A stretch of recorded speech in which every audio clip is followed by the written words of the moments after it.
ഇപ്പൊ മാമോഗ്രാം എന്ന് പറഞ്ഞ ഇൻവെസ്റ്റിഗേഷൻ ചെയ്തു ആൻഡ് ഒരു ലംപ് കൺഫേം ആയി, എന്താണ് next step? So next step എന്ന് പറഞ്ഞാൽ it's A biopsy. Like biopsy കൂടെയാണ് നമ്മൾ ക്യാൻസർ കൺഫേം ചെയ്യുക, പത്തോളജിക്കലി കൺഫേം ചെയ്യുക. സോ ദ പ്രൊസീജിയർ എന്ന് പറഞ്ഞാൽ ട്യൂമറിന്ന് നമ്മൾ ഒരു ബിറ്റ് ഓഫ് ടിഷ്യൂ എടുക്കുന്നതാണ് ബയോപ്സി എന്ന് പറയുന്നത്. ട്രൂ കട്ട് ഗൺ വെച്ചിട്ടാണ് നമ്മൾ ബയോപ്സി എടുക്കുക. അത് തരിപ്പിച്ചിട്ട് ലോക്കലിൽ തന്നെ ചെയ്യുന്ന ഒരു പ്രൊസീജിയർ ആണ്.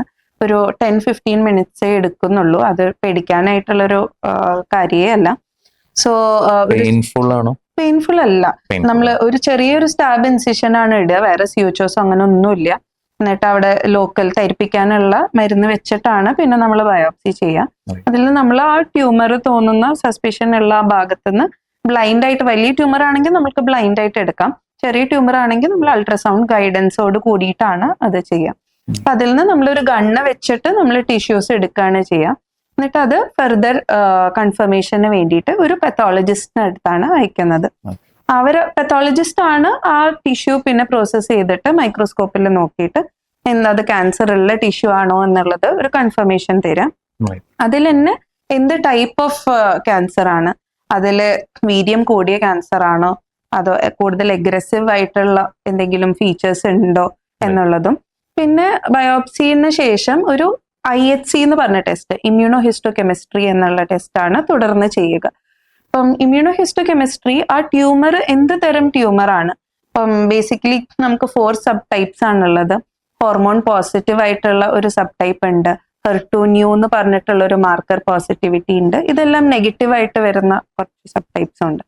അപ്പൊ അത് നമുക്ക് ഭാവിയിലുള്ള ട്രീറ്റ്മെന്റ്, അതായത് നമ്മൾ കീമോതെറാപ്പി ആണോ ആദ്യം എടുക്കേണ്ടത്, സർജറി ആണോ ആദ്യം ചെയ്യേണ്ടത്, കീമോതെറാപ്പിനോട് റെസ്പോൺസ് വരുന്ന തരം ട്യൂമർ ആണോ, അഗ്രസീവ് ആയിട്ടുള്ള ട്യൂമർ ആണോ എന്നുള്ളതെല്ലാം അറിയാനായിട്ടാണ് നമ്മൾ IHC എന്നുള്ള ടെസ്റ്റിങ് പിന്നീട് ചെയ്യുന്നത്. അപ്പൊ നോർമലി ഈ പ്രൊസീജിയർ ഒരു 7 to 10 days എടുക്കും. ഇനീഷ്യൽ നമുക്ക് ബയോപ്സി വെച്ചിട്ട് കാർസിനോമ ക്യാൻസർ ആണെന്നുള്ള ഒരു കൺഫർമേഷൻ എടുക്കുക എന്നുള്ളതാണ് first step. Second step is to assess what type of cancer it is. For that you do the IHC. And the second thing is കക്ഷത്തിൽ എന്തെങ്കിലും കഴലകൾ കാണാണ്, ultrasound അല്ലെങ്കിൽ മാമോഗ്രാമിൽ suspicious ആയിട്ടുള്ള nodes ഉണ്ട്. അത് ഇമേജിങ്ങിൽ ഒരു റേഡിയോളജിസ്റ്റിനും മനസ്സിലാവും അത് സസ്പീഷ്യസ് നോഡ്സ്. അതിൽ കോർട്ടിക്കൽ തിക്നെസ് കൂടിയിട്ടുണ്ടോ, ഷേപ്പ് ഓഫ് ദ നോഡ് വ്യത്യാസം വന്നിട്ടുണ്ടോ, അതോ എൻലാർജ്ഡ് നോഡാണോ, അങ്ങനെ ഒരുപാട് ഫാക്ടേഴ്സ് ആണ് നോഡ് സസ്പീഷ്യസ് ആണോ എന്നുള്ളത് തീരുമാനിക്കുന്നത്. അങ്ങനെ സസ്പീഷ്യസ് ആണെങ്കിൽ നമ്മൾ അൾട്രാസൗണ്ട് ഗൈഡൻസോട് കൂടിയിട്ട് ആ കഴലകളിൽ നിന്ന് FNAC എന്ന് പറഞ്ഞിട്ടുള്ള ടെസ്റ്റ്, ഒരു ചെറിയ സൂചി വെച്ചിട്ടുള്ള, നമ്മൾ ബ്ലഡ് സാമ്പിൾ ഒക്കെ എടുക്കുന്നതിനേക്കാളും ചെറിയൊരു സൂചി വെച്ചിട്ടുള്ള ടെസ്റ്റാണ് FNAC. അതും കൂടി എടുത്തിട്ട് കക്ഷത്തിലെ കഴലകൾ പോസിറ്റീവ് ആണോ ഫോർ ക്യാൻസർ എന്നുള്ളത് ഡയഗ്നോസ് ചെയ്യും. അങ്ങനെയാണ് നമ്മൾ ഫൈനലി ഒരു സ്റ്റേജിങ്ങിലോട്ട് എത്തുന്നത്. അതായത് what is A type of cancer in the breast and it's involvement in the nodes.